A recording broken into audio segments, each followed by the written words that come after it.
Hi, this is Chill. This was supposed to be released on Father's Day, but I just had a difficult time starting it, and you'll understand why. Um, but it is the beginnings of my father's story that I wanted to write down. So here we go. The book, I believe, is going to be titled His Smile, and this is how I'm going to start it. Starting my father's story has been a mountainous struggle. I spent a frustrating amount of time thinking about how I'd like to start his story. Every thrown away page began or ended with, I do not know. So I begin with, I do not know. I do not know my father. From my beginnings to his end, I grew up without a thought about trying to know him.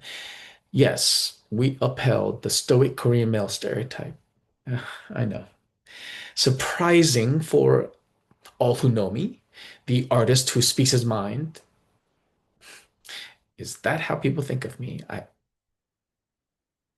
And yet, my memories about my father consist mostly of simple grunts and nods in silence.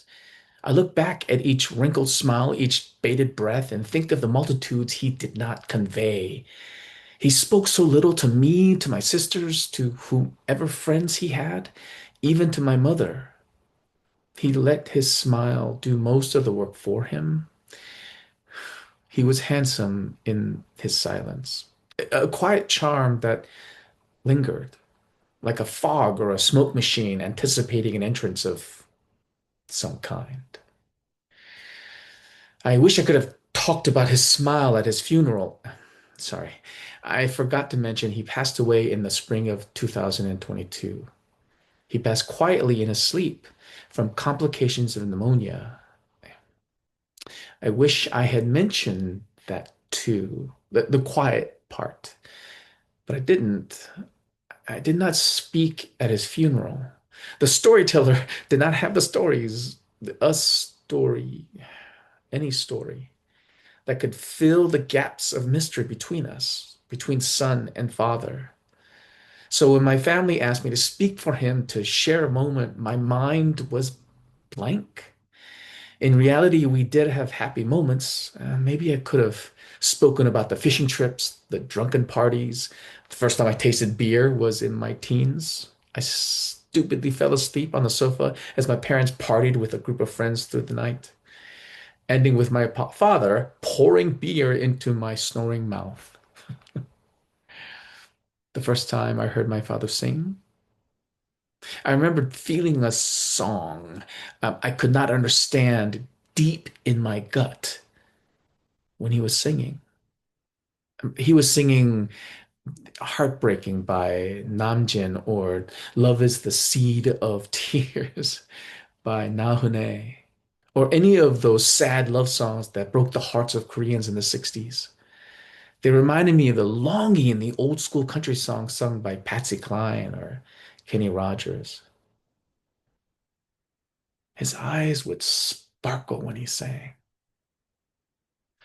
He smiled his same smile with what I'd like to think was mixed with joy when he witnessed me singing for the first time. But none of that came to mind, only that I did not know my father, at least not in the depth and breadth I pride myself on the stories that I could tell or created. Some of the few stories my mother told, which often changed slightly with each telling, and often I'd wonder how much of those facts of his life were true. So, with deep regret, I'll try to tell my father's story. Much of what I will tell you will be a combination of assumptions, educated guesses, outright lies, sprinkled in with some truths. Even moments when Mama Khan would just jump in and correct whatever tale that I was trying to tell. I will not tell you which is which. I'll only hope to reconcile his life and what I believed might sort of truthfully, fakingly be the honest to goodness representation of his life. I'll begin with one truth.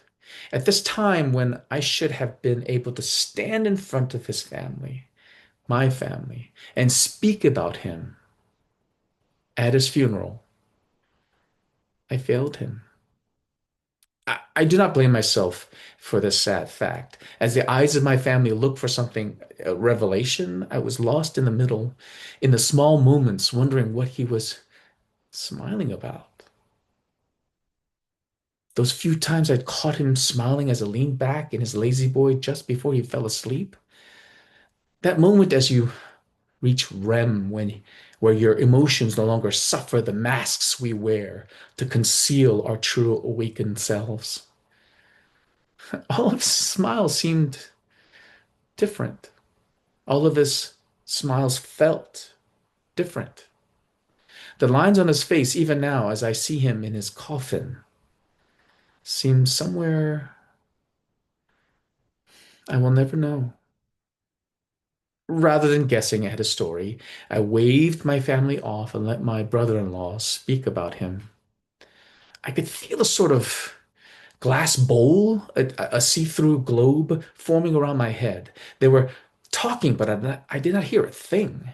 Only mumblings of moments they shared with my father. History I will never know. The echoes of a life that my ears didn't want to hear, mostly because I wasn't there. In my reluctance to listen to their stories about him, my mind moved me to his beginning. What would be his first memory? My first memories were more feelings than thoughts.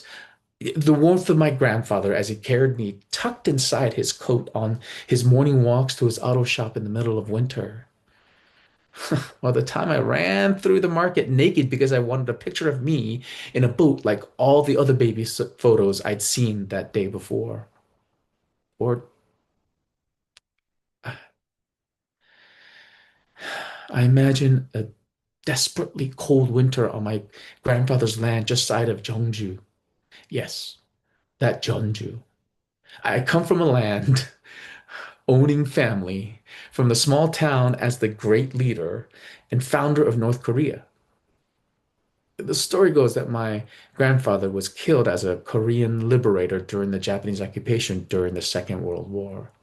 The youngest of 10 children, he was born in the year of the dragon. I only mention that because his birth was on the same night when my grandfather was hung on the tree in the center of town as a traitor of the Empire of Japan. My father was destined to be the last of four sons and five sisters of a wealthy family in northern Jeollal province. Gil was destined to be a scholar or a general or a worthless, philandering youngest son of a wealthy family. I don't know.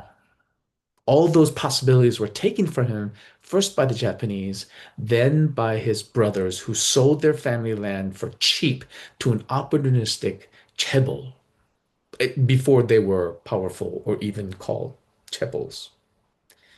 Instead, my father's story began as my grandmother's favorite, holding his hand so tightly as she could when the fighting forced the entire family down to Busan. His real first memory, when in the middle of winter, as they raced on foot, my grandmother whispered into his ear that she loved my father, Gil, the most. As the entire family whined about surviving, my father smiled his signature smile at my grandmother. The smile remembered her of better times when she was a child of wealth, then a wife of wealth in a land she wished she could run away from. Gil's smile took her away from the burden of all the arrangements for her, all the life arrangements for her. So she held his young hand as tightly as she could. Despite the pounding of brutal war, it was Gil's smile that assured their family's survival. When the servants left in order to fend for themselves, when the second son ran off to forage for food and never returned, all could be washed away by Gil's smile. It's strange to imagine my father as the beacon of light for his mother. His smile is always within a tight spectrum of emotions. I mean, never too bold or too tight.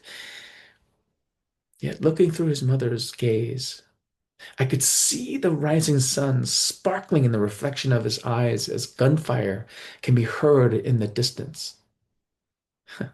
Gil's Gil guided her path into the protective arms of the American base that took them in.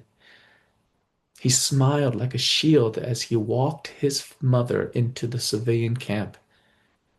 His superpower serving as a guiding, a spotlight guiding the train of his family to a sturdy tent.